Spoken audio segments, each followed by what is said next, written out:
Artinya ini menggambarkan sesuatu yang sangat penting. Apa sih doa sebenarnya itu? Sebenarnya sederhana, doa itu hubungan.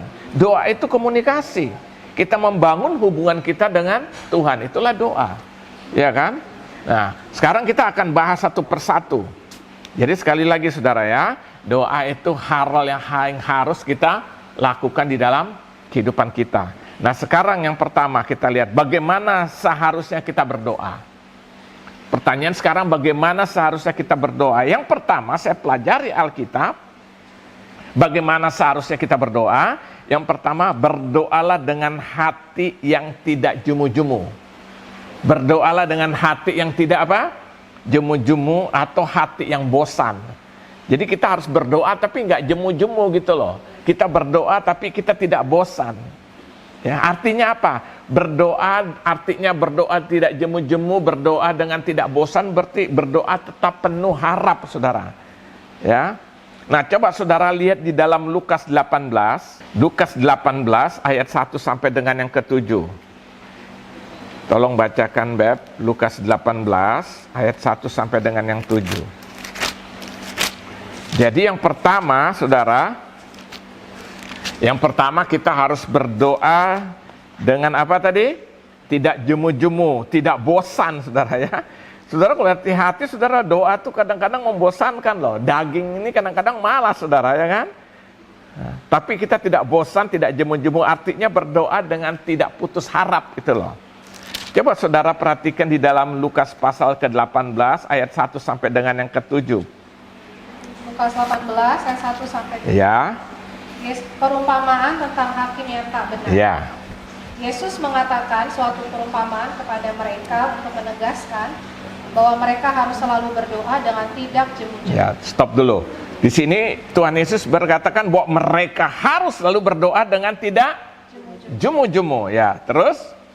Katanya, dalam sebuah kota ada seorang hakim yang tidak takut akan Allah, Ya. dan tidak menghormati seorang pun. Ya. Dan di kota itu ada seorang janda yang selalu datang kepada hakim itu dan berkata, belalah aku terhadap lawanku. Beberapa waktu lamanya hakim itu menolak. Tetapi kemudian dia berkata dalam hatinya, walaupun aku tidak takut akan Allah dan tidak menghormati seorang pun, namun karena janda ini menyusahkan aku, baiklah aku membiarkan dia, supaya jangan terus saja dia datang dan akhirnya menyerang aku. Kata Tuhan, camkanlah apa yang dikatakan hakim yang lalim itu.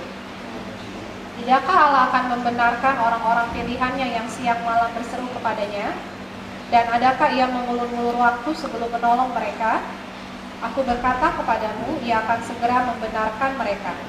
Akan tetapi, jika anak manusia itu datang, adakah ia mendapati iman di bumi? Ya, saudara lihat, ini satu perumpamaan yang Tuhan Yesus sampaikan. Dia berbicara tentang seorang janda yang meminta pembelaan untuk haknya kepada seorang apa? Hakim. Hakim itu bilang dia nggak benar ya. Hakim itu dia bilang dia nggak takut siapapun, dia nggak benar. Tapi janda ini selalu datang berulang-ulang, ya kan?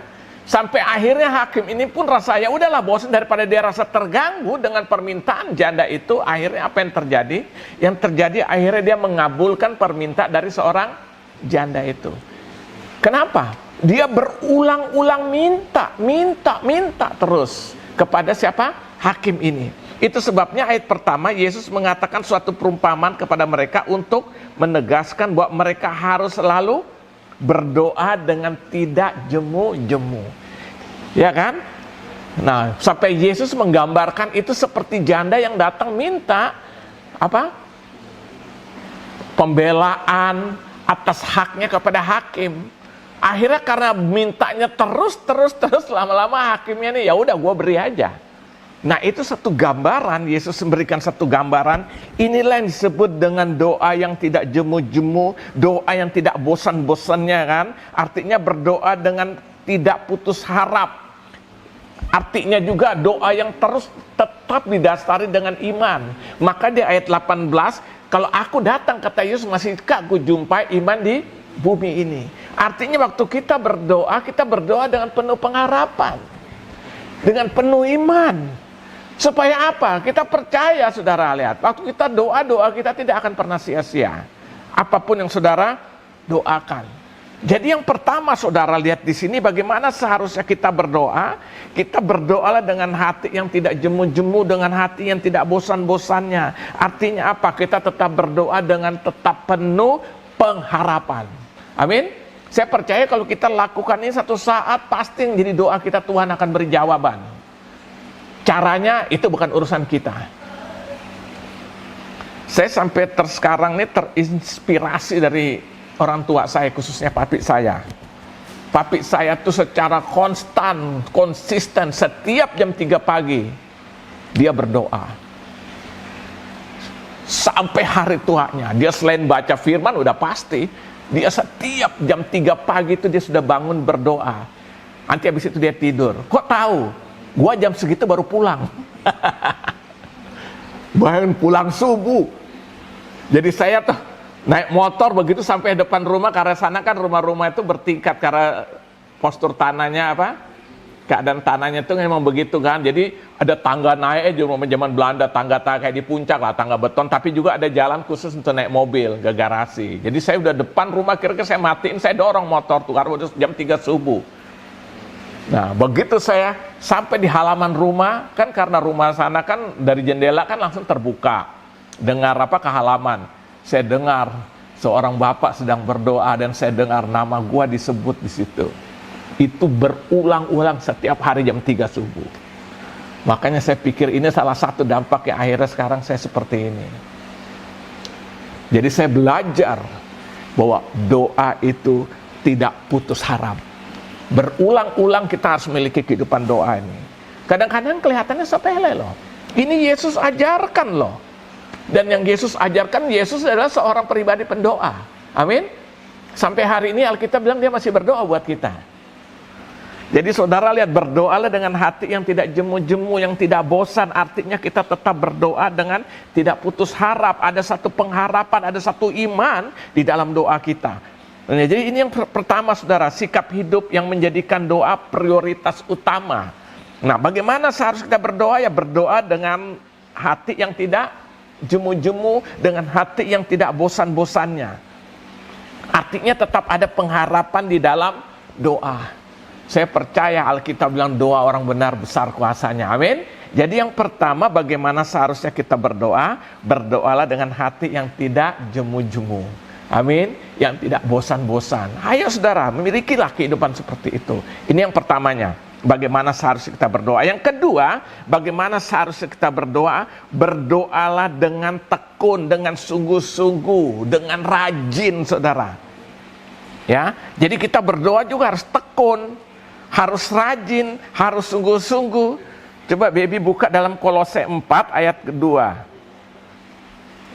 Artinya apa saudara? Doa yang tekun, sungguh-sungguh, rajin. Artinya doa bukan tergantung mood kita, perasaan kita, aduh gue lagi mood nih, gue doa, lagi malas. Enggak seperti itu. Coba buka dalam Kolose pasal 4 ayat yang kedua. Kolose 4 ayat 2. Bertekunlah dalam doa dan dalam pada itu berjaga-jagalah sambil mengucap syukur. Ya. Di situ dikatakanlah bertekunlah dalam doa. Dan sambil itu apa?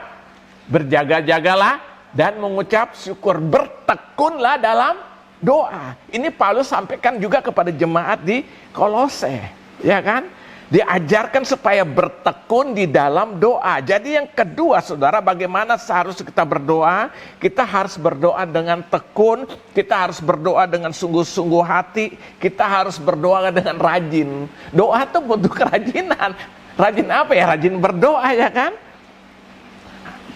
Jadi sehingga doa itu tidak tergantung mood, tidak tergantung perasaan kita. Aduh gue kayaknya lagi enak nih, mau berdoa.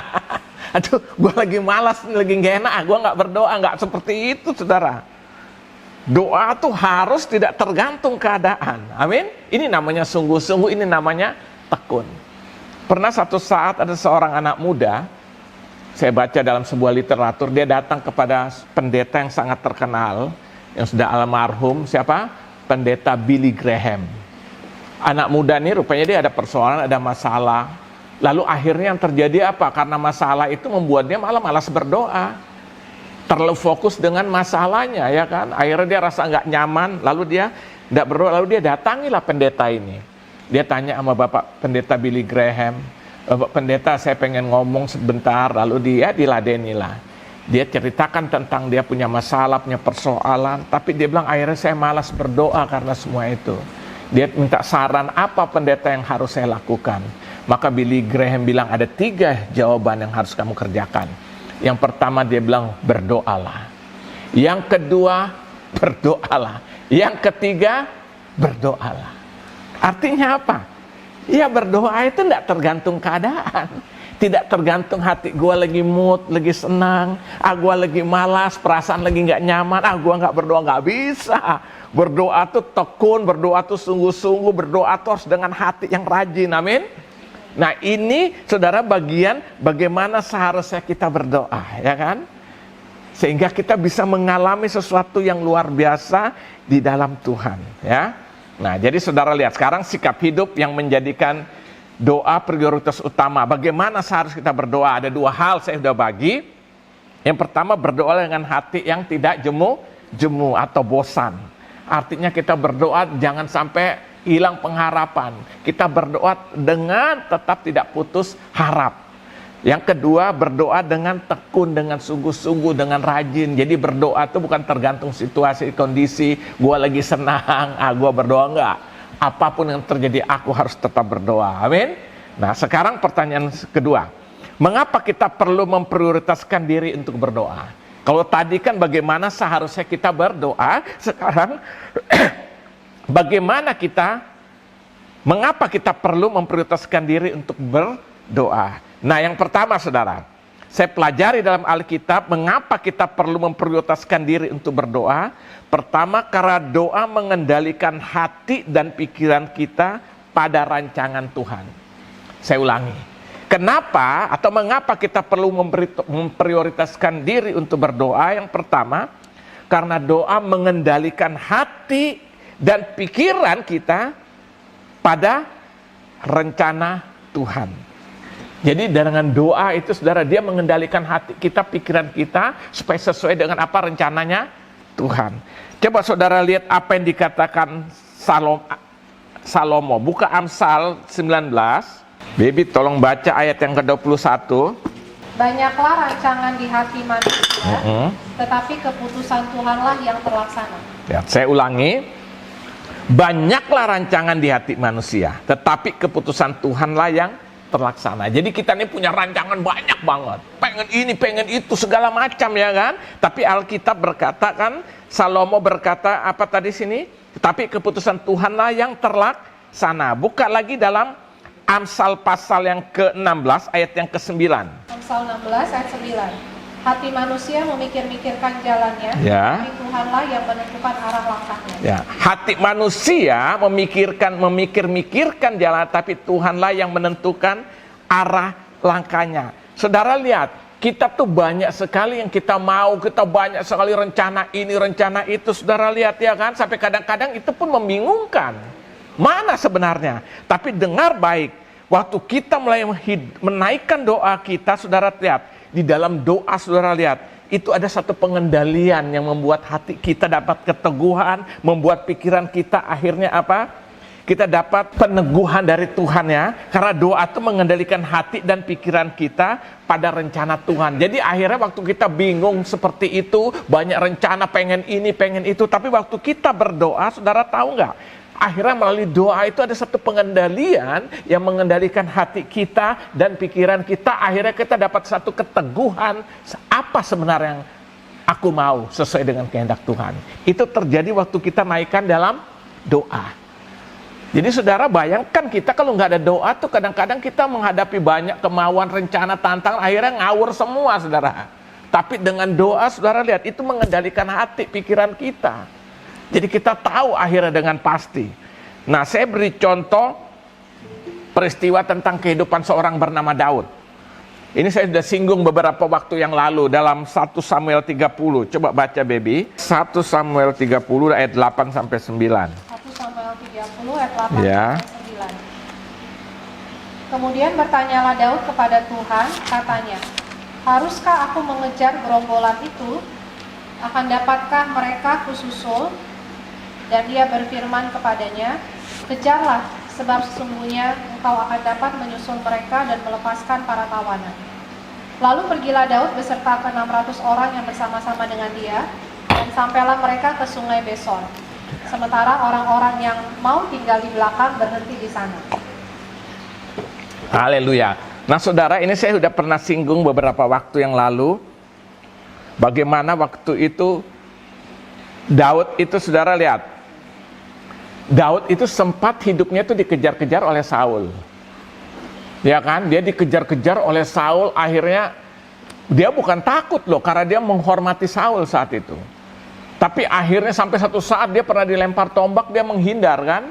Tapi akhirnya dia pikir satu saat saya pun kalau begini terus lama-lama saya juga bisa mati, karena dia tidak mau melawan. Satu kesempatan dia pernah dapat kesempatan untuk menghabisi Saul, dia tidak lakukan waktu Saul sedang ada dalam satu goa.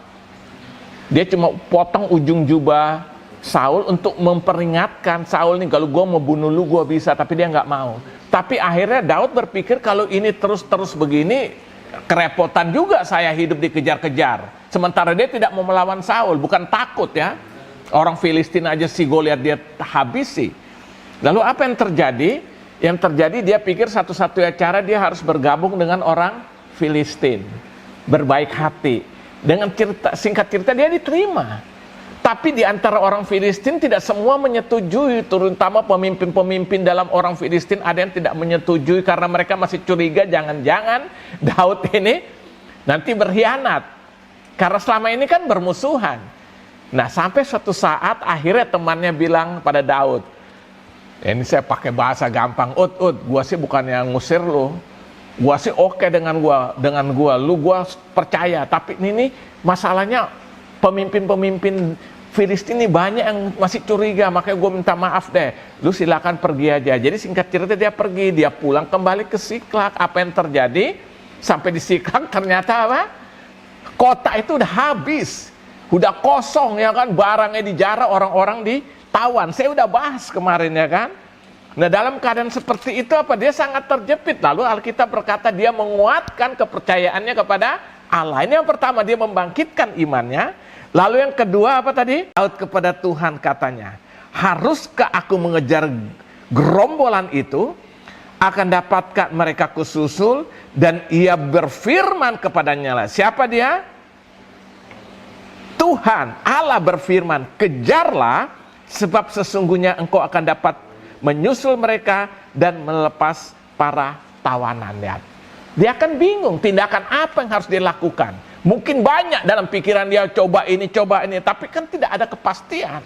Bagaimana untuk mendapatkan kepastian? Dia tanya Tuhan melalui doa.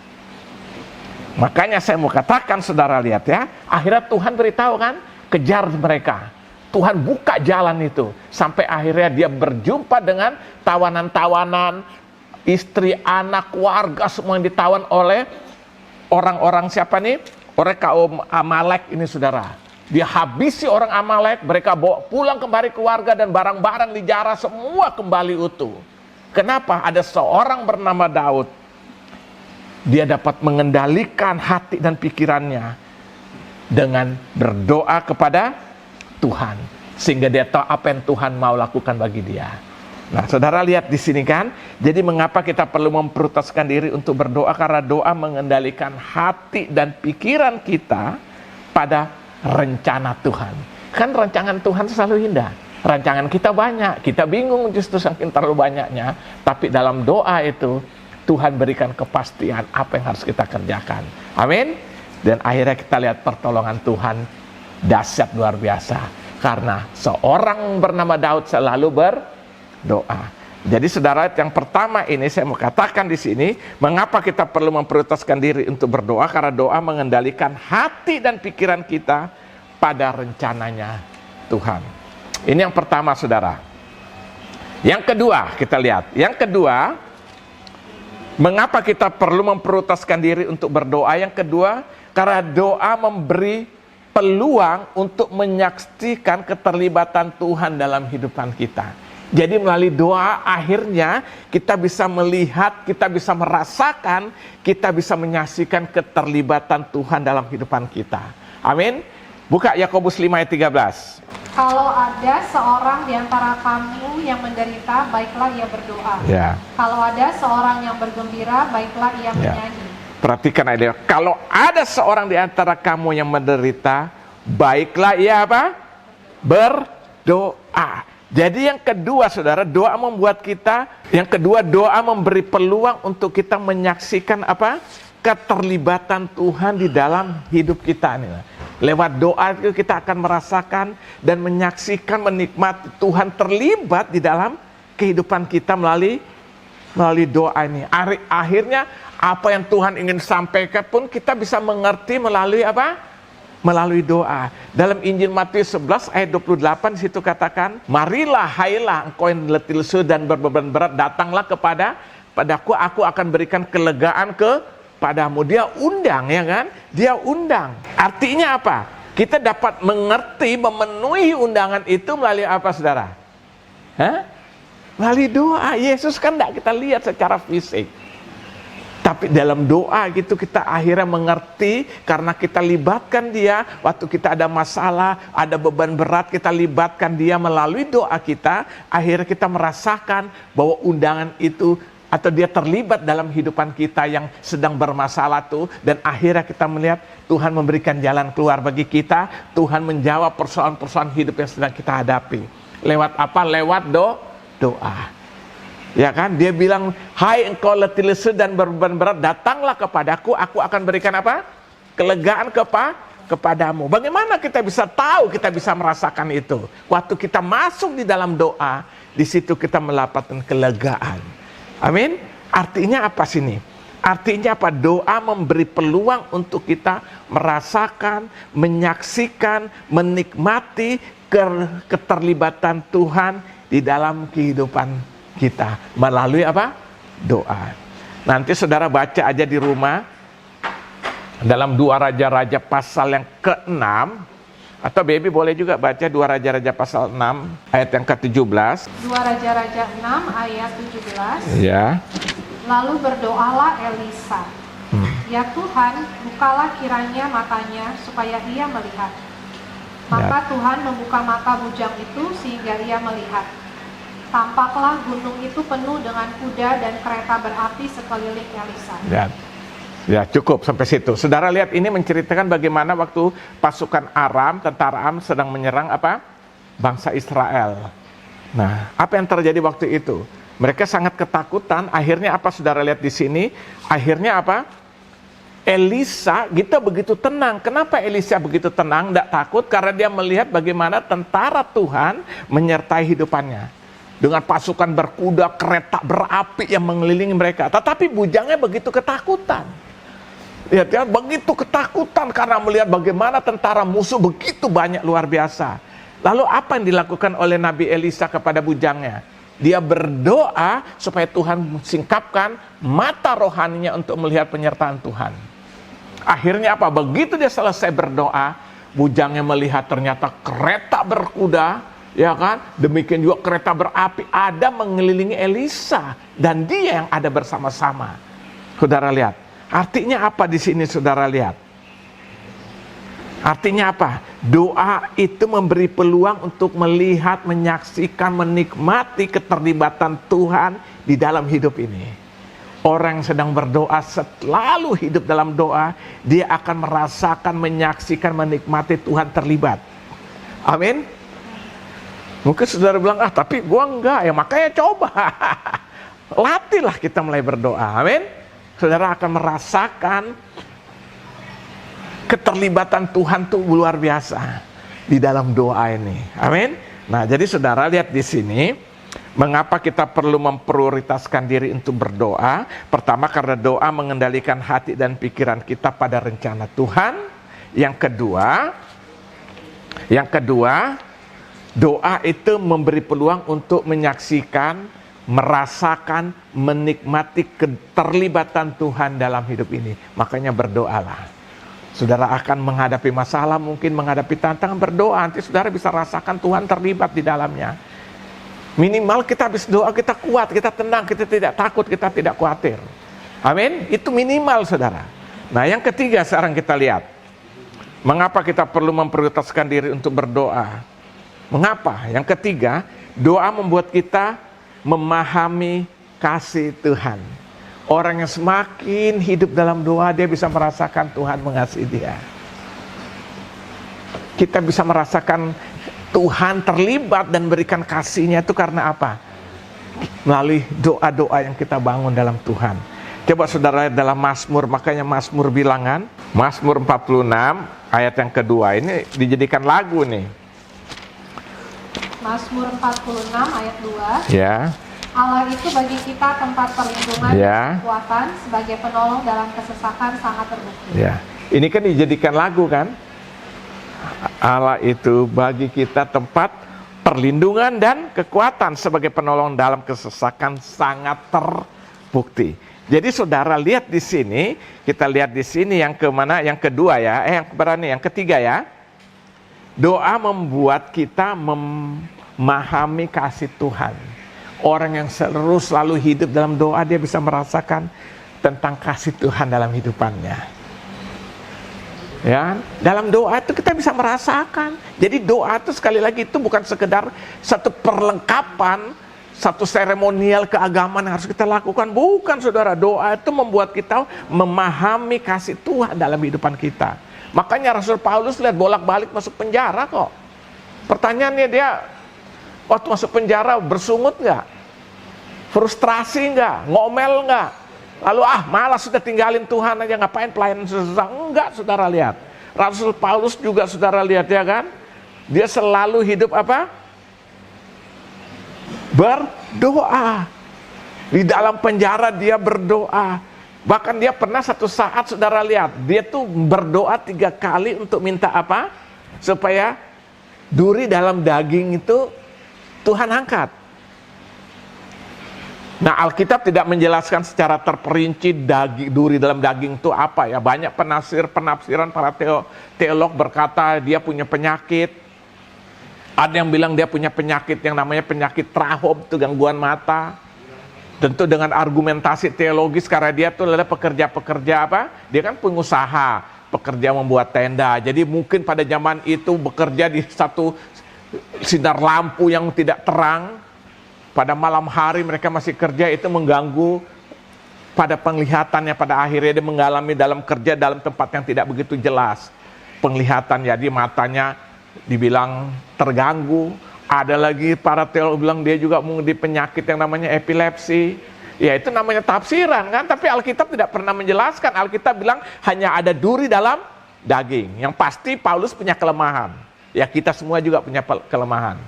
Ya kan? Lalu dia berdoa minta Tuhan, angkat Tuhan duri dalam daging ini. Tapi apa jawab Tuhan? Sudah cukup kasih karuniaku bagimu, dalam kelemahanlah apa? Kuasaku menjadi sempurna. Sehingga akhirnya yang terjadi apa? Paulus tetap dia merasakan kasih Tuhan sempurna dalam hidupannya. Amin.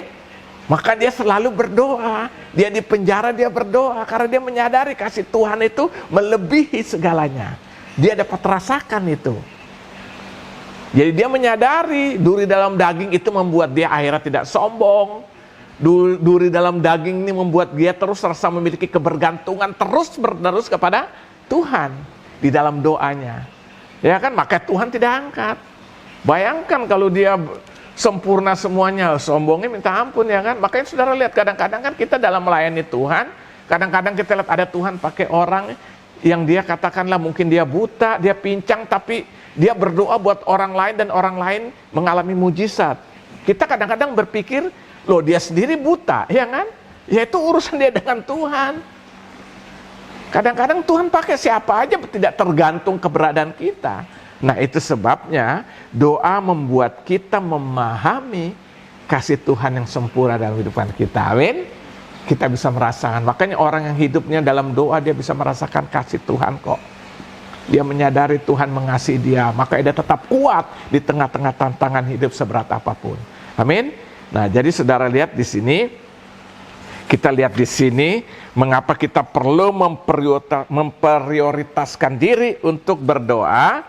Kenapa saudara? Karena doa membuat kita memahami kasih Tuhan.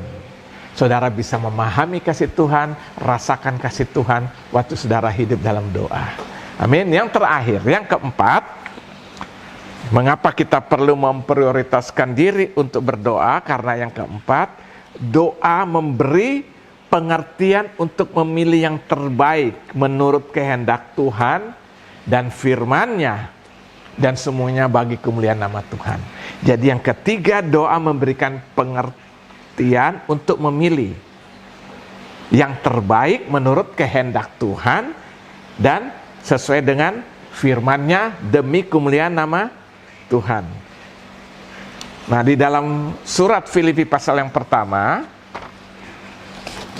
Filipi pasal pertama ayat 9 sampai 11, saya ajak saudara bisa baca ini. Filipi pasal yang pertama ayat 9 sampai dengan ayat ke-11, saya baca ya. Demikian bunyi firman Tuhan.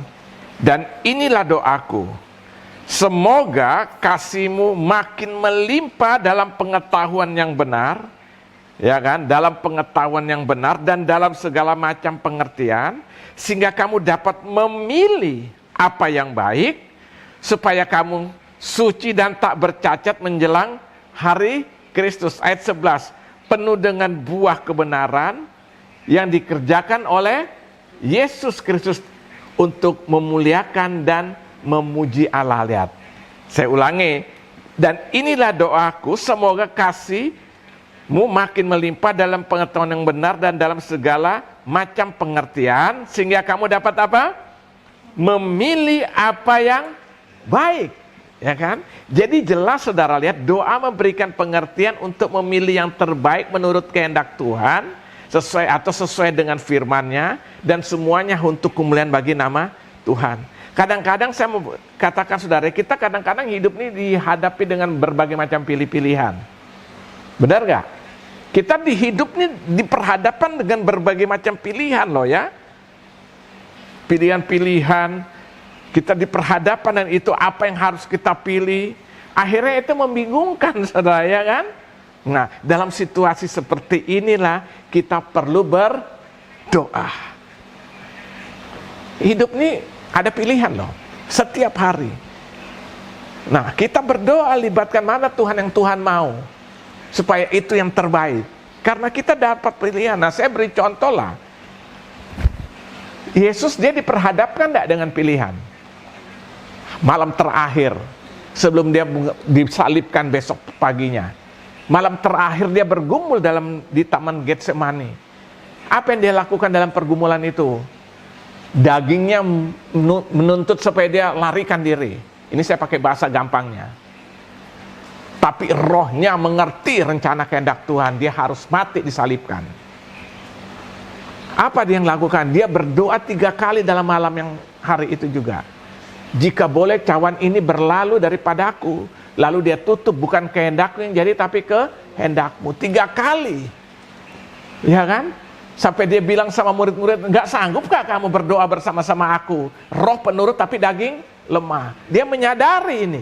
Dan akhirnya di dalam doa dapat satu kekuatan baru. Biar kehendakmu yang jadi.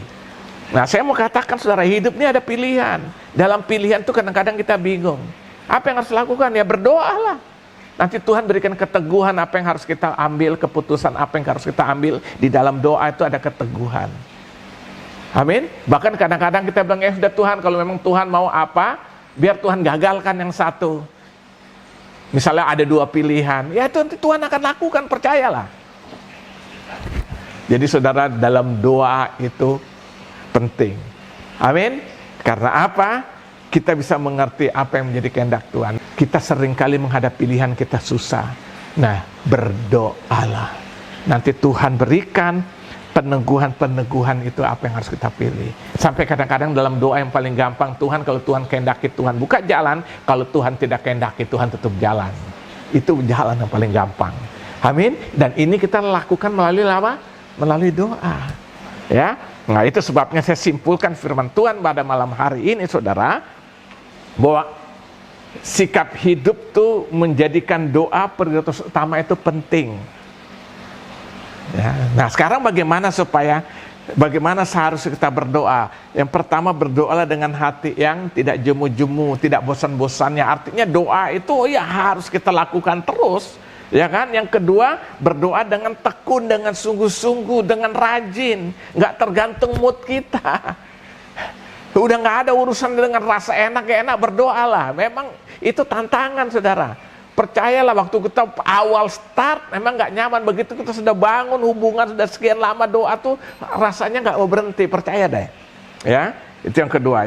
Lalu yang berikutnya, mengapa kita perlu memprioritaskan diri untuk berdoa? Karena yang pertama, karena doa mengendalikan hati dan pikiran kita pada rencananya Tuhan, ya kan? Itu. Yang kedua, doa memberi peluang untuk menyaksikan keterlibatan Tuhan dalam kehidupan kita. Peluangnya nyata, Tuhan akan menikmati, menyaksikan, menikmati, merasakan keterlibatan Tuhan dalam kehidupan kita itu lewat doa. Yang ketiga, doa membuat kita memahami kasih Tuhan. Doa kan hubungan. Bagaimana saya bisa merasakan kasih Tuhan kalau saya tidak punya hubungan dengan Tuhan? Doa itulah yang membuat kita bisa merasakan. Yang ketiga, doa memberikan pengertian untuk memilih yang terbaik menurut kehendak Tuhan. Dan firman-Nya tentu semuanya kembali untuk kemuliaan bagi nama Tuhan. Kita diperhadapkan dengan pilihan-pilihan. Ayo saudara, bingung kadang-kadang, tapi lewat doa kita dapat keteguhan dari Tuhan apa yang harus aku lakukan, atau pilihan mana yang aku harus pilih. Saya percaya kalau kita hidup memprioritaskan doa menjadi prioritas utama dalam kehidupan kita, pasti kita menikmati janji berkat Tuhan. Amin. Nah, itu sebabnya malam hari ini saudara semua, biar kita boleh benar-benar merasakan atau memiliki satu komitmen baru. Tuhan, mulai malam ini aku harus menjadikan doa itu prioritas utama di dalam hidupku. Selain baca firman tentu ya. Saya percaya orang yang berdoa itu dia terus bernafas di dalam Tuhan secara rohani. Amin. Akhirnya dia menikmati seluruh berkat janji-janji Tuhan di dalam doa. Saudara boleh baca dari awal sampai akhir, dari Kejadian sampai Wahyu, semua hamba-hamba Tuhan itu adalah orang-orang yang berdoa. Para nabi, para rasul, saudara lihat semua memiliki kehidupan doa. Masakan kita tidak berdoa sih? Ya, jadi jadikanlah doa prioritas utama dalam hidup. Tuhan Yesus memberkati.